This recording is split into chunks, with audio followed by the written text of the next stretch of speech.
yesterday. While visiting the US Grand Prix, Prince Harry, still full of optimism about his new life over the pond, couldn't help but smile, but there was one obvious missing that was difficult to miss. Meghan Markle, his spouse, as opposed to the Duke of Sussex, a self-described Formula One enthusiast, made the decision to make a diversion to the Mercedes garage in Austin, Texas, accompanied by his partner, who, let's face it, isn't exactly known for staying under the radar. Before we get into the juicy details, let's address the elephant in the room, the palpable tension between Harry and Meghan.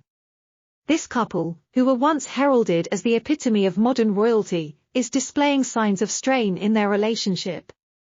It's not just conjecture. According to Sir, you couldn't claim that Meghan's post-holiday glow faded more quickly.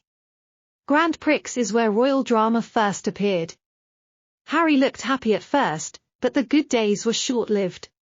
In an embarrassing video footage, it became painfully clear that people weren't exactly clamoring for his attention as a throng started revolting against him. Harry Dunning appeared to be somewhat interested in the race, but his non-verbal cues suggested otherwise. His fidgety behavior and dilated pupil revealed that he was aware he was being videotaped while attempting to seem wise with his grimace. "I apologize, Harry, but that simply seemed so incredibly off-putting." Remember that BetterUp had to do some scheming to acquire Harry a ticket to the function. He seemed as engaged in the situation even with his presence as a rock at a tea party. Still, there's more. Harry has had slights in the past in addition to this one. This one is coming, get ready. He wasn't given a warm reception by his relatives when he arrived at the Rugby World Cup. Despite Harry's non-attendance at the match in question, several South African children at the Rugby World Cup stadium chose to make a point of comparing Harry to another rugby player, Stephen Koff, holding up a photo with the caption, "We have the better ginger outright." It was a very clear message.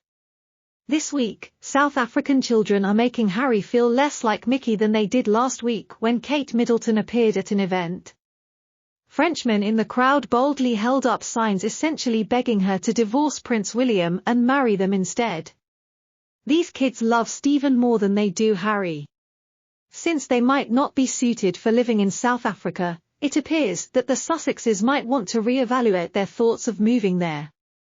Resilience is a necessity for living in South Africa, which Harry might not have.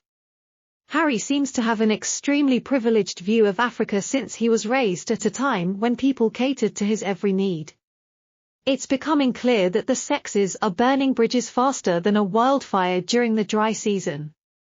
They might want to re-evaluate their options because, let's face it, living in Australia, South Africa, or the South Pacific Islands might not be in the cards for them.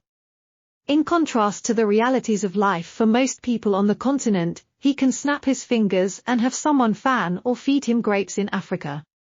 There's even a cringeworthy photo of the couple at a hotel or embassy where they posed with the staff who couldn't muster up even a hint of enthusiasm. Ters is a people person. Sometimes that's the only way to perceive things.